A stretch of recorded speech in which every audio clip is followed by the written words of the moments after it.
Oke, selamat malam.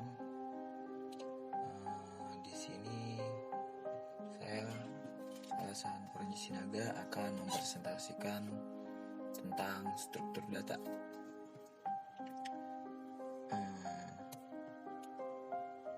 Oke, langsung saja ya. Masuk ke objektif. Mengetahui maksud struktur data dan menjelaskan penggunaannya dalam pemrograman. Terus yang keduanya mengetahui operasi yang terkait dengan struktur data dan metode pemrograman paling umum yang terkait dengan struktur data tersebut. Yang ketiga, mengetahui metode dan notasi yang digunakan untuk menspesifikasikan apa-apa yang perlu dikerjakan oleh program dan bagaimana program ini menjalankan pekerjaan tersebut. Oke. Jenis tipe data atau data type terdiri dari yang pertama set nilai data, yang kedua set operasi yang bisa diterapkan pada nilai tersebut. Selanjutnya klasifikasi jenis data itu ada dua. Yang pertama simple data type, simple data type atau yang sering disebut jenis data sederhana, itu terdiri dari item data individual. Yang keduanya data struktur atau data aggregate atau struktur data, itu terdiri dari dua, yaitu kombinasi dari item data individual dan membentuk item data lain. Oke, yang ketiga jenis data sederhana numerik. Yang pertama numerik, terdiri dari ada dua, numerik integer sama numerik real. Nah, yang kedua ada karakter, itu ada 3, alfabet, angka, dan simbol khusus. Itu seperti contoh yang sudah ada di layar ya. Kemudian yang ketiga ada boolean atau logika, itu terdiri dari true dan false. Selanjutnya yaitu identifier. Itu dalam bahasa pemrograman, item data diidentifikasikan menurut namanya, bukan menurut alamat lokasi dalam memori. Identifier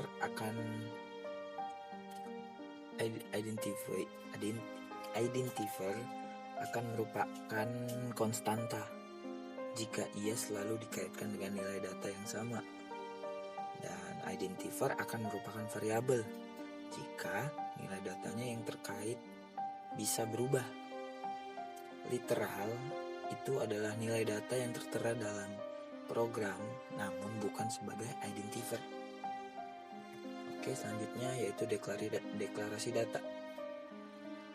Yang pertama, jenis data konstanta dan variabel harus didefinisikan dalam program sehingga yang pertama, operasi yang tepat dapat dijalankan pada nilai data dan jumlah ruang penyimpanan yang tepat bisa ditentukan. Yang kedua, statement. Untuk mendefinisikan jenis data disebut declarative statement. Selanjutnya, beberapa bahasa pemrograman memiliki sintak pendeklarasian yang berbeda. Dan selanjutnya, beberapa contoh program pendeklarasian data yang akan ditulis dalam pseudocode. Ini contohnya dari konstanta, di situ ditulis konstanta, variablesnya. Nah, selanjutnya struktur data.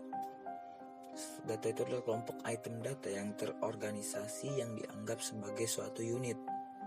Disebut juga dengan jenis data kompleks atau yang juga sering disebut kompleks data type atau data aggregate. Selanjutnya beberapa struktur data. Itu ada 5. Ada array, string, record, list, dan tree. Nah, yang pertama itu jelasin dulu array. Set item data yang disusun secara baik menjadi rangkaian dan diacu atau ditunjuk oleh satu identifier. Contoh, nilai dari 56, 42, 89, 65, dan 48. Item data individual dalam array bisa ditunjukkan secara terpisah dengan menyatakan posisinya dalam array itu.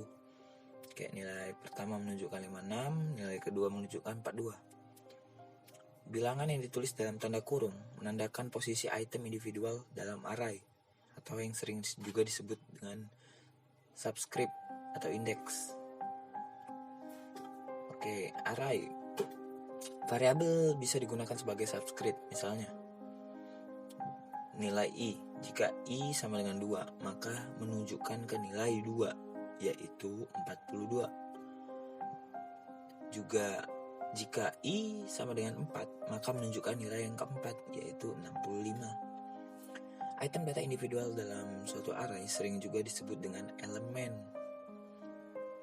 Matriks itu adalah array yang hanya berisi bilangan dan tidak ada alfabetisnya. Nah, selanjutnya klasifikasi array itu ada 2, array 1 dimensi dan array multidimensi. Nah, di sini akan saya jelaskan array multidimensi dulu. Itu mempunyai elemen-elemen yang disusun ke dalam baris dan kolom dan digunakan sebagai tabel data. Contohnya, nilai ujian dari mahasiswa suatu kelas untuk beberapa mata kuliah bisa ditempatkan dalam array 2 dimensi. Seperti itu contohnya tuh, yang tertera di layar paling bawah. Oke, selanjutnya deklarasi array. Ini contohnya dari array 1 dimensi dan 2 dimensi. Situ udah kelihatan ya contohnya gimana. Selanjutnya penanganan array. Metode dasar penanganan array itu ada 5. Yang pertama mencari nilai terbesar, yang kedua mencari nilai terkecil, yang ketiga menghitung nilai rata-rata, yang keempat menghitung nilai total, yang kelima menghitung jumlah nilai di bawah rata-rata. Selanjutnya menyortir array atau yang sering juga disebut dengan sort. Itu ada 2, bubble sort dan straight selection sort. Itu selanjutnya mencari atau meneliti array atau yang sering disebut dengan search. Itu hanya linear search doang. Oke. Penanganan array. Contoh, nilai ujian mahasiswa akan dibaca dalam array, kemudian akan ditampilkan nilai terbesar, nilai terkecil, nilai rata-rata, nilai total, dan jumlah nilai di bawah rata-rata. Selanjutnya tahapan penanganan array. Input nilai data ke dalam array, lalu mengkalkulasikan nilai terbesar, terkecil, total, dan rata-rata. Selanjutnya mengkalkulasikan jumlah nilai di bawah rata-rata. Selanjutnya juga menampilkan hasilnya atau outputnya. Selanjutnya string. Rangkaian karakter yang ditangani. String itu adalah rangkaian karakter yang ditangani sebagai unit data tunggal. Contohnya string literal. Itu contohnya kayak gitu, ABC32 FL2. Itu seperti kucing dalam kurung, kucing dalam karung. Selanjutnya itu yang kedua, contoh dari variabel string. Itu A itu sama dengan Universitas, B Gunadarma, itu contohnya.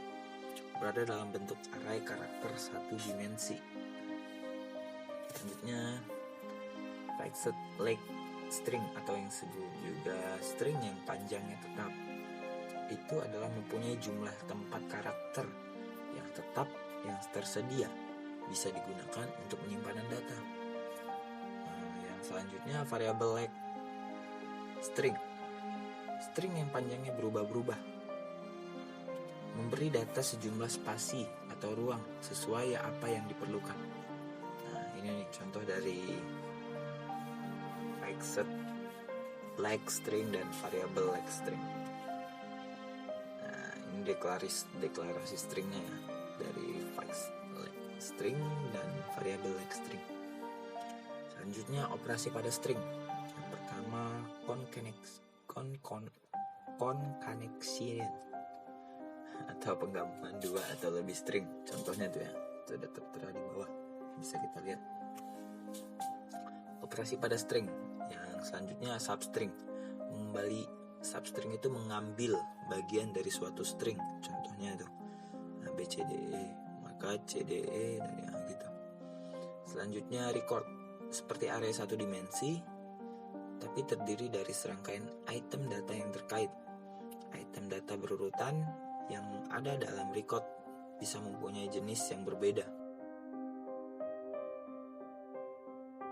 Dari saya, terima kasih dan sampai jumpa.